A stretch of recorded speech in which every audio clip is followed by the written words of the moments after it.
号不好了，快去亡灵大位面！我不，你从后面！霍雨浩，你在干什么？我必救下小白。今天是周老师说好的召开海神园的日子。冬儿，你还会在海神湖等我吗？Dalam Soul Land 2 episode 141 kali ini, setelah berhasil menyelamatkan Tangya dan kembali ke Akademi Shrek, Huo Yuhao sama sekali tidak menyangka bahwa bahaya besar justru datang di saat yang paling tak terduga.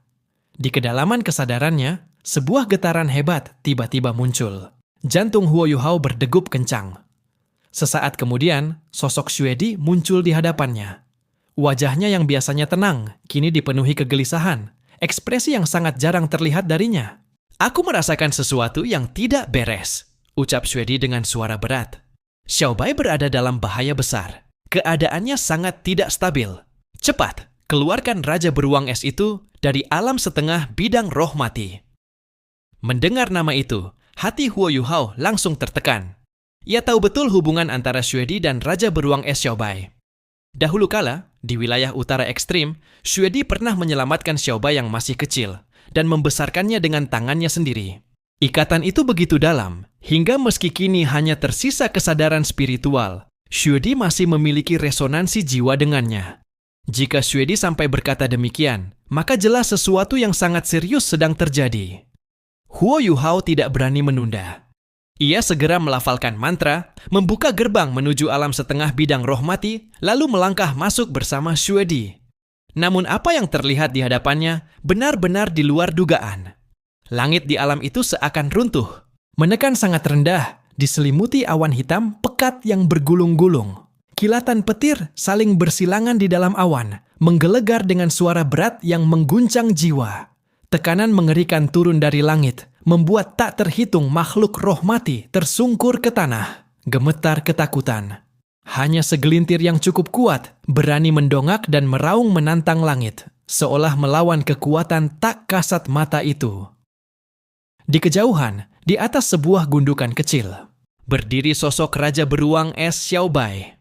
Anehnya, wajahnya terlihat tenang. Di matanya ada sedikit ejekan diri, sedikit ketidakpedulian, seakan seluruh badai kehancuran ini sama sekali tidak mampu menggoyahkan tekadnya. Ia berdiri diam, namun keberadaannya justru menjadi pusat dari seluruh alam setengah bidang itu. Huo Yuhao bahkan belum sempat membuka mulut. Sebuah petir raksasa tiba-tiba membelah langit dan menghantam lurus ke arah kepala Xiaobai. Xiaobai mendongak dan meraung keras. Seluruh bulu putih di tubuhnya berdiri, memancarkan cahaya biru es yang pekat. Ia menghadapi petir itu secara frontal. Dua kekuatan dahsyat bertabrakan, kilat itu pecah. Namun tubuh besar Xiaobai ikut terguncang hebat. Wajah Xuedi semakin muram. Ini adalah petir kesengsaraan, ucapnya pelan. Aku tidak menyangka alam setengah bidangmu sudah berevolusi sejauh ini, sampai mampu memicu petir kesengsaraan. Petir ini bukan hal asing bagi Xuedi. Inilah rintangan yang harus dilewati oleh setiap makhluk roh, setiap kali mencapai usia 100.000 tahun. Dan di antara semua kesengsaraan, petir adalah yang paling mematikan. Huo Yuhao panik dan bertanya apakah mereka bisa membantu. Xuedi menggeleng perlahan. Tidak bisa. Dengan tingkat kultivasimu sekarang, maju hanya berarti mati. Jika aku masih memiliki tubuh asliku, mungkin masih ada secercah peluang. Tapi sekarang, aku hanyalah kesadaran spiritual. Dan petir adalah musuh terbesarku. Kata-kata itu membuat kepalan tangan Huo Yuhao memutih. Sekarang hanya ada satu jalan, lanjut Xuedi. Biarkan Xiaobai menahannya sendiri. Jika ia berhasil bertahan, itu yang terbaik. Jika gagal, dengan tubuhnya yang luar biasa, ia tidak akan sepenuhnya lenyap. Selama masih tersisa satu benang kesadaran, ia bisa bertransformasi menjadi roh jiwa. Kita masih bisa menyelamatkannya. Huo Yuhao tahu, Xuedi telah melewati 7 kesengsaraan. Pengalamannya jauh melampaui dirinya. Dalam situasi ini, ia hanya bisa mempercayainya. Petir demi petir terus turun, semakin rapat dan semakin ganas. Xiaobai mengerahkan seluruh kekuatan jiwanya, membentuk perisai es biru di atas kepalanya. 2 sambaran berturut-turut berhasil ia tahan, namun auranya jelas melemah. Dengan raungan penuh amarah, Xiao Bai memancarkan sebuah pilar cahaya es ke langit. Dalam sekejap, area ribuan meter di sekelilingnya berubah menjadi dunia es dan salju. Namun langit seolah murka. Petir menghancurkan pilar itu tanpa ampun. Aura Xiao Bai kini nyaris runtuh. Di tengah badai petir, sebuah pusaran biru es perlahan muncul di dahinya. Di pusat pusaran itu, tampak inti berbentuk kepingan salju. Inti jiwa, harta hidup makhluk roh berusia di atas 100.000 tahun. Namun petir terakhir mulai terbentuk. Sebuah bola petir raksasa mengandung kekuatan penghancur absolut, menggantung di tengah awan kesengsaraan. Dan saat ia jatuh, langit dan bumi pun berguncang hebat tubuh Xiao Bai, terpental jauh akibat ledakan dahsyat itu. Pusaran energi es biru yang mengelilingi inti jiwanya runtuh sepenuhnya. Yang tersisa hanyalah satu inti berbentuk kepingan salju, melayang sendirian di udara, rapuh dan nyaris padam. Xiao Bai! Teriakan Huo Yuhao menggema. Tubuhnya sudah melesat lebih dulu. Xuedi bahkan tak sempat menahannya. Dalam satu kali pergeseran instan, Huo Yuhao muncul tepat di atas Xiao Bai. Kedua tangannya terangkat ke langit, sementara kekuatan es ekstrem di dalam tubuhnya meledak tanpa sisa. Di awan kesengsaraan, sebuah bola petir raksasa kembali terbentuk. Kali ini, sasarannya jelas, Xiao Bai. Dan Huo Yuhao berdiri tepat di antara keduanya. Ia tahu betul betapa mengerikannya petir itu. Namun, ia lebih tahu satu hal lain. Jika ia hanya berdiri dan menonton, seumur hidup ia takkan pernah bisa memaafkan dirinya sendiri. Bola petir itu jatuh. Dalam sekejap, cahaya petir menelan tubuh Huo Yuhao sepenuhnya. Xuedi berusaha menerjang ke depan, namun gelombang sisa petir menghantamnya dan melemparkannya jauh ke belakang. Xiao Bai yang terkapar membuka matanya lebar-lebar. Di langit, ia melihat sosok kecil yang tak sebanding dengan tubuhnya sendiri, melayang dan menahan serangan mematikan itu demi dirinya. 2 tetes air mata sebesar batu mengalir dari sudut mata Xiao Bai. Ia merasakan dengan jelas kehangatan itu, ketulusan itu, ikatan keluarga yang sama sekali tidak disisakan sedikit pun. Pada saat itulah, sisik terbalik di dada Huo Yuhao meledak. Cahaya hitam pekat menyembur keluar, disertai raungan naga yang menggema, memecah deru petir. Aura hitam mengembang dari dadanya, menelan seluruh kilatan petir di sekelilingnya. Tubuh Huo Yuhao terjatuh dari udara dan menghantam tanah dengan keras. Di angkasa, sebuah cakar naga hitam legam muncul secara samar, mencengkeram udara ke arah awan kesengsaraan. Suara dingin dan marah pun menggema. Apakah kau benar-benar ingin mati, bocah? Itulah suara Ditian, Raja Binatang Roh. Huo Yuhao tergeletak di tanah. Seluruh tubuhnya mati rasa, tak mampu digerakkan sedikit pun. Namun di balik mati rasa itu, ada sensasi hangat dan geli yang aneh. Tulang, meridian, bahkan lautan spiritualnya sedang dibersihkan oleh kekuatan yang tak ia pahami. Awan kesengsaraan runtuh sepenuhnya di bawah cengkeraman cakar Dewa Naga. Ditian kembali berbicara.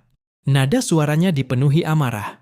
Ia mempertanyakan kegilaan Huo Yuhao yang berani menahan petir kesengsaraan dengan tubuh fana.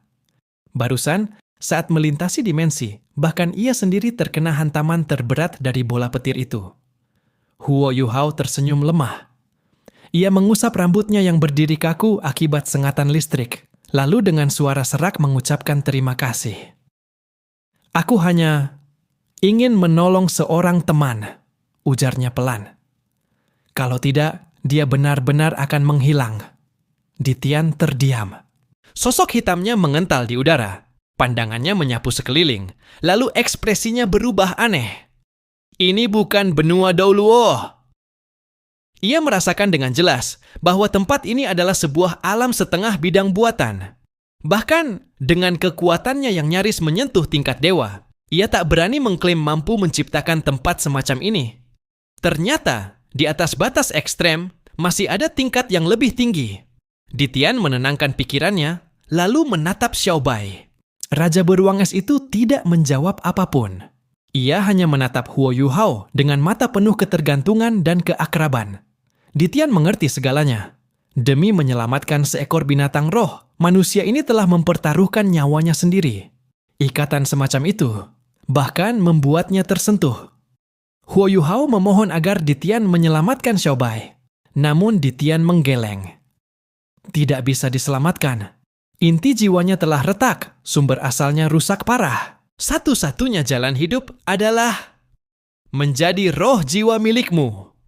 Ia tiba-tiba mendengus pelan. Kau sudah berada di tingkat 80. Huo Yuhao terkejut, namun tetap tidak menyerah dan kembali memohon. Ditian mendengus dingin. Dengan statusku, aku tidak perlu berbohong. Cepat lakukan penyatuan. Terlambat sedikit saja, segalanya akan sia-sia. Xiaobai segera mengangguk, matanya penuh harapan, tanpa sedikit pun keraguan. Akhirnya, Huo Yuhao mengangguk pelan. Xiaobai merunduk di hadapannya. Ditian berdiri sebagai pelindung hukum. Huo Yuhao langsung melafalkan mantra kontrak setara. Formasi cahaya perlahan terbentang. Ia melepaskan kekuatan spiritualnya, memanggil Xiaobai dengan lembut. Cahaya es biru memancar dari tubuh Xiaobai, berlapis-lapis lalu mengalir deras menuju tubuh Huo Yuhao. Huo Yuhao terkejut.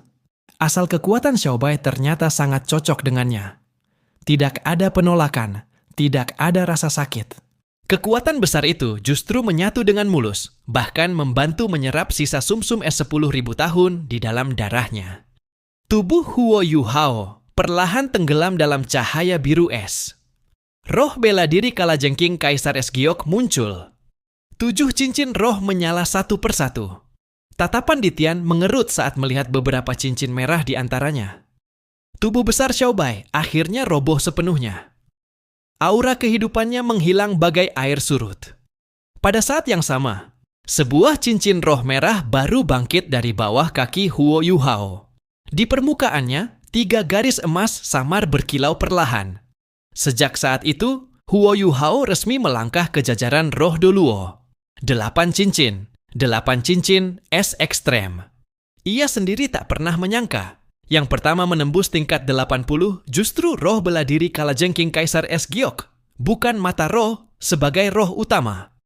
Namun di dalam hatinya, ia tahu ini baru permulaan.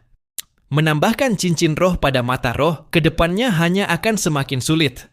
Makhluk roh bertipe spiritual memang sangat langka. Terlebih lagi, seiring semakin banyak roh jiwa yang menyatu dalam tubuhnya, Huo Yuhao kian enggan merenggut nyawa makhluk roh manapun demi memperkuat dirinya sendiri. Saat penyatuan roh jiwa Xiaobai benar-benar selesai, Huo Yuhao merasakan perubahan yang belum pernah ia alami sebelumnya. Kekuatan di dalam tubuhnya tidak lagi melonjak liar, melainkan mengendap dengan mantap, stabil, dan dalam. Cincin roh yang dibawa Raja Beruang Es Xiaobai memiliki fondasi yang luar biasa kokoh, cukup untuk menopang roh bela diri kalajengking Kaisar Es Giok hingga mencapai cincin ke-9, tanpa perlu mencari cincin roh tambahan lagi. Adapun 2 cincin terakhir mata roh, ia sudah memiliki rencana sendiri. Kalau bertemu, maka ia akan menerimanya. Jika tidak, ia tidak akan memaksakan diri. Ia bersumpah tidak akan membunuh satupun makhluk roh, hanya demi melengkapi jumlah. Namun saat ini, kekuatan spiritual Xiaobai justru sedang membanjiri lautan spiritualnya dengan dahsyat. Tekanan besar itu membuat Huo Yuhao merasa sedikit kewalahan. Ini bukan sesuatu yang bisa disepelekan. Jika lautan spiritual tidak mampu menahan kekuatan roh jiwa, akibatnya bisa fatal. Ringan berarti penyatuan gagal. Berat berarti kehancuran total kesadaran. Cahaya biru es perlahan mengerut. Huo Yuhao merasa tubuhnya melayang ringan. Kekuatan jiwanya terus meningkat, lapis demi lapis. Sensasi menembus batas itu begitu nikmat hingga hampir membuatnya lupa di mana ia berada. Sisa sumsum es 10.000 tahun di tubuhnya mencair hampir separuhnya dalam sekejap, menyatu ke dalam darah, daging, dan tulangnya. Di belakangnya, tubuh besar Xiaobai telah sepenuhnya membeku kaku. Aura kehidupannya lenyap total. Namun pada saat yang sama, sebuah kehidupan baru tengah terbentuk di dalam tubuh Huo Yuhao. Yang membuatnya heran, Xiaobai adalah makhluk roh buas, berusia lebih dari 100.000 tahun. Seharusnya, menurut aturan, ia meninggalkan satu bagian tulang roh. Namun dalam penyatuan ini, tidak ada apapun. Hanya satu cincin roh merah sebagai cincin ke-8. Huo Yuhao bangkit perlahan dan menatap jasad Xiaobai. Perasaannya bercampur aduk. Sejujurnya, ia tidak pernah benar-benar ingin Xiaobai menjadi roh jiwanya. Menjadi roh jiwa berarti kehilangan tubuh fisik. Dari sudut pandang tertentu, itu juga sebuah kematian. Ia sendiri bahkan tidak yakin bisa mencapai tingkat dewa. Andai Xiaobai mampu melewati petir kesengsaraan, ia seharusnya masih bisa hidup puluhan ribu tahun lagi. Saat rasa kehilangan itu masih mengendap, Ditian di sampingnya tiba-tiba bersuara pelan. Aneh. Ada aura makhluk roh mati. Huo Yuhao mengira ada roh mati yang tidak tahu diri mendekat. Ia menoleh dan seketika terpaku. Tubuh Xiaobai yang hangus legam bergerak. Perlahan, dengan gerakan kaku, tubuh itu duduk tegak. Mata Xiaobai telah berubah menjadi abu-abu kelam. Ia mendongak dan mengeluarkan raungan rendah, tajam, dan asing. Berbeda dari suara hidupnya dahulu. Seiring raungan itu, seluruh makhluk roh mati di alam setengah bidang serentak menoleh ke arah mereka. Aliran aura roh mati berkumpul, mengalir deras lalu menyatu ke dalam tubuh Xiaobai. Auranya meningkat dengan kecepatan yang bisa dilihat dengan mata telanjang. Ditian mengamati dengan tenang. Ini sepertinya pengaruh aturan alam setengah bidang ini. Saat menjadi roh jiwa, ada secercah jiwanya yang tertinggal di tubuh. Tubuh yang kehilangan penguasa, lalu mengalami proses andedisasi. Ia berhenti sejenak. Tubuh Xiaobai memang luar biasa kuat. Setelah menjadi makhluk roh mati, kekuatannya justru meningkat. Saat itu juga, roh jiwa Xiaobai muncul dari tubuh Huo Yuhao. Ia menatap kosong jasadnya sendiri yang sedang meraung ke langit. Ia mencoba menyentuhnya dengan sumber spiritualnya. Kedua tubuh itu bergetar bersamaan. Wajah Xiaobai langsung berseri. Ia bisa merasakan koneksi itu, jelas dan nyata. Dengan antusias, ia menjelaskan bahwa kemungkinan besar aturan dunia ini menahan sebagian kecil jiwanya. Tubuh yang kehilangan penguasa otomatis berubah menjadi makhluk roh mati. Namun, justru karena itu, tubuh fisiknya menjadi semakin kuat, terutama kekuatan raga. Kalau terus menyerap aura roh mati di sini, aku bisa makin kuat, katanya sambil tertawa puas.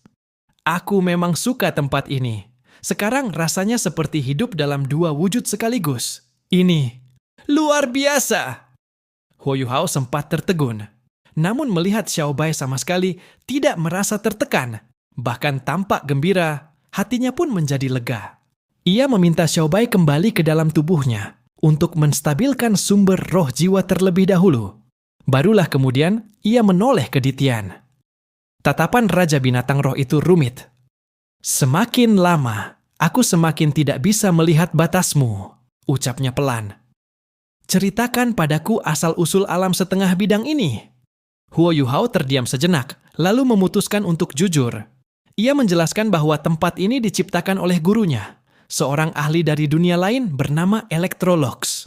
Setelah mendengar itu, Ditian hanya berkata singkat, "Jaga baik-baik alam ini. Ini sudah menjadi bagian dari kekuatanmu. Dan berhati-hatilah.